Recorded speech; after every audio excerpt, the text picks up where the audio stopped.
Hello and welcome. Tonight we're going to drift back in time to the year 1381. So settle in, close your eyes and relax while I take you on a quiet journey through one of the most remarkable chapters in England's history, the Peasants Revolt. It's a story of courage and unrest, of ordinary people standing up and speaking out in a world ruled by kings, lords and harsh taxes. But don't worry, there's no need to memorise dates or names. Just let the story wash over you as you drift into sleep. So get cosy, take a deep breath, and let's begin our journey to medieval England. Picture England in the mid to late 1300s, a land of rolling green hills, sheep dotting the fields, and a growing sense of unrest among the people. Life for the average villager was already hard. Long hours of gruelling labour, unpredictable weather, and no modern comforts to speak of. But then came the chaos. In 1348, the Black Death arrived.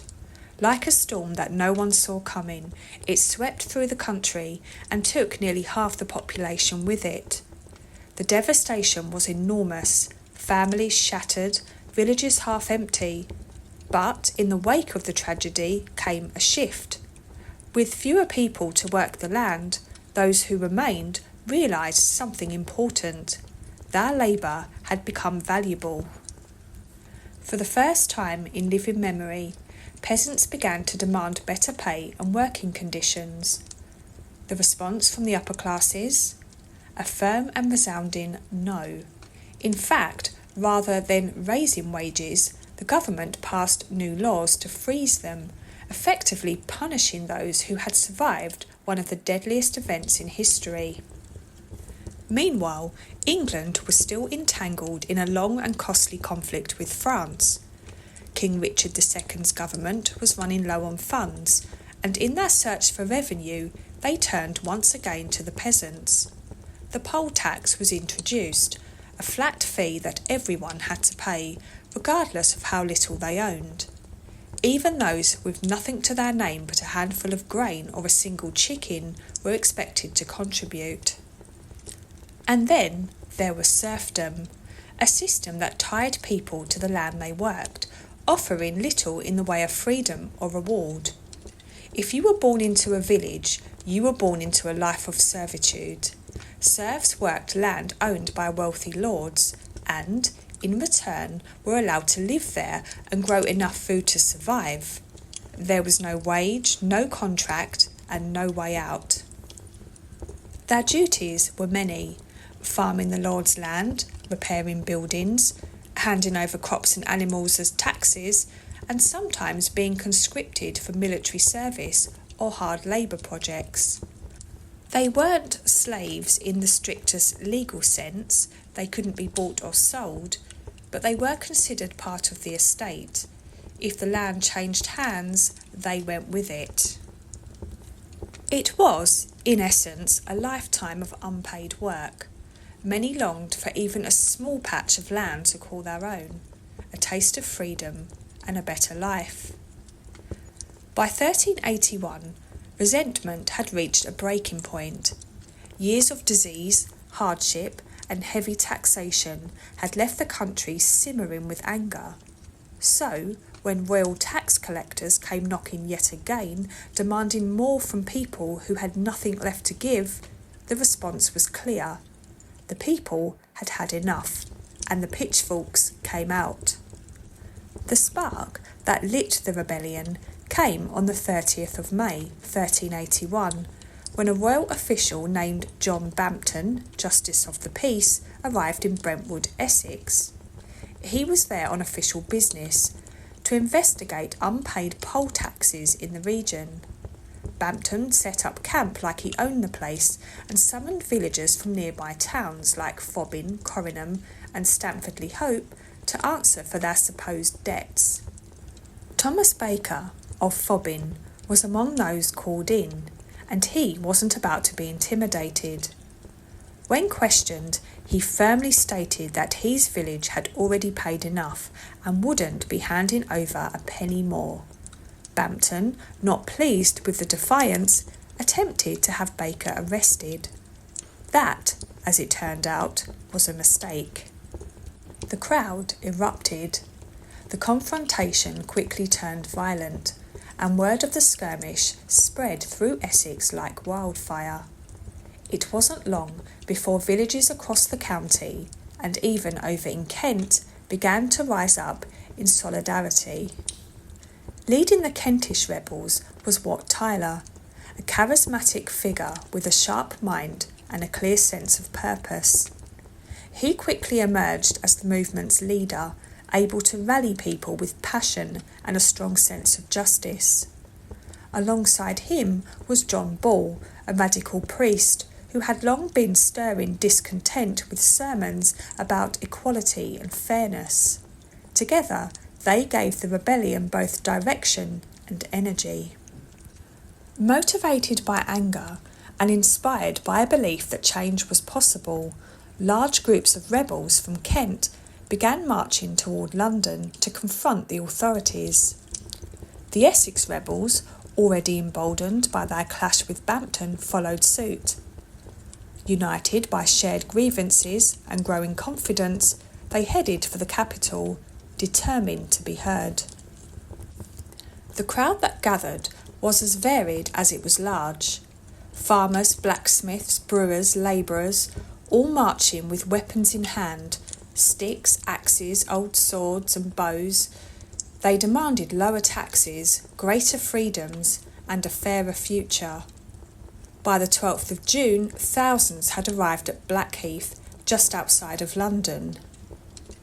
There, they were met by royal envoys urging them to disperse and return home. But the mood had shifted. This was no longer a local protest, it was a national movement. At the time, King Richard II was just 14 years old.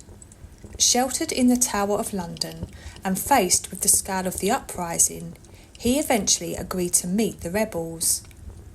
On the 14th of June, he rode out to Mile End. Though it's unclear exactly who spoke for the rebels, their demands were presented, and the king appeared to agree, promising reforms and the end of serfdom.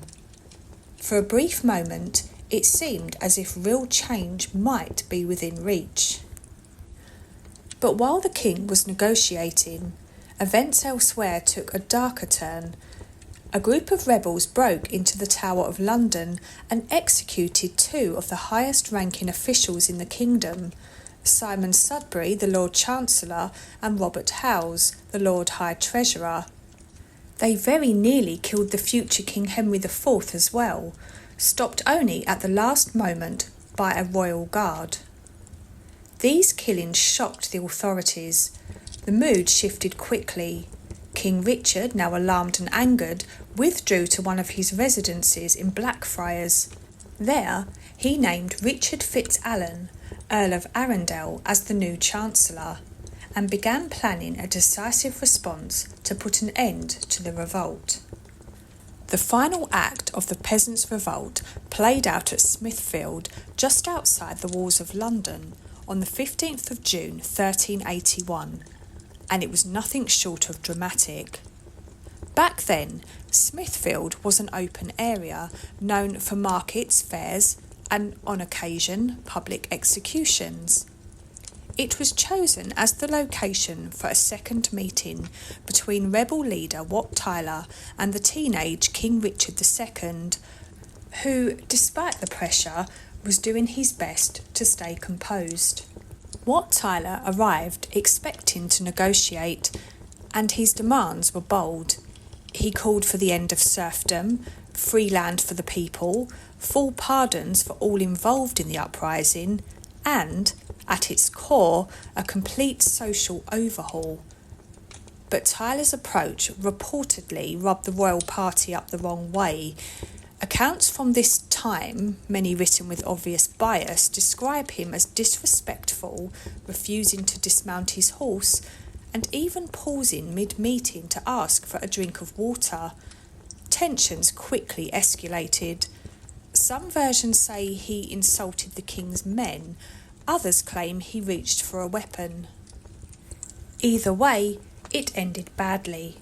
Sir William Walworth, the Lord Mayor of London, decided he'd had enough. With help from a royal squire, he attacked Tyler, stabbing him during the meeting. Watt tried to escape but collapsed and was later beheaded. What happened next was unexpected. The young king rode forward and, with remarkable presence for a 14-year-old, addressed the stunned rebels. "I am your captain now," he declared. Leaderless and thrown into confusion, many rebels simply dispersed. It seemed the revolt was over. But not entirely.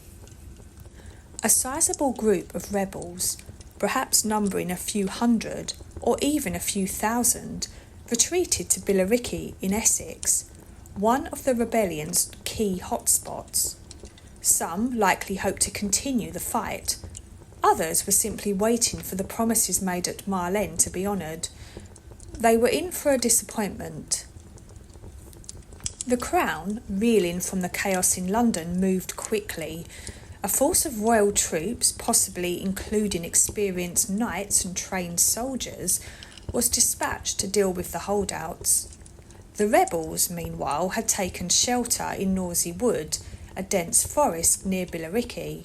With thick cover and good natural defences, it may have seemed like a good place to regroup or launch an ambush. But these weren't seasoned fighters. Most were local labourers and artisans, armed with whatever tools they could carry.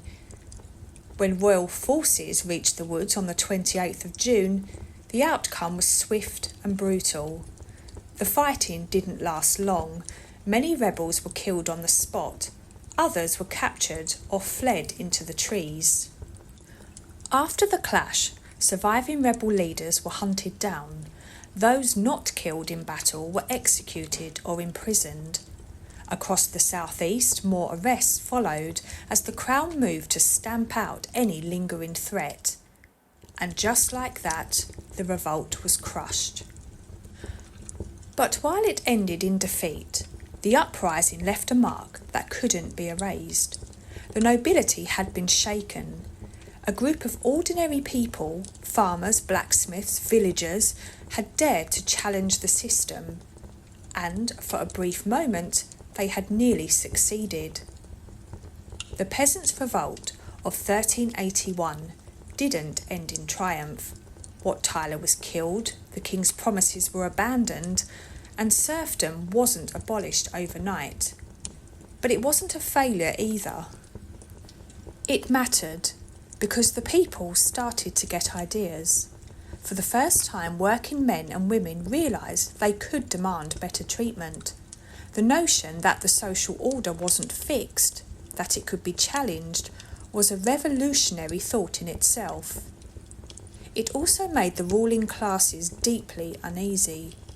The revolt terrified the nobility, showing them that pushing people too far had consequences. It didn't spark immediate reform, but it planted seeds of doubt in the old ways of thinking. And while serfdom didn't vanish with the uprising, the system had taken a knock. Over the next century, it slowly faded. Wages began to rise, peasants gradually gained more freedom, and the idea that they were more than property began to take root. Perhaps most importantly, the revolt showed what collective action could achieve. Even though the rebels didn't win in the conventional sense, they made history simply by standing up. So, no, the revolt didn't end with cheerful peasants strolling through meadows of justice, but it did change the future. It marked the beginning of the end for unquestioned feudal rule, and it all began with a tax, a fiery preacher, and a man named Watt.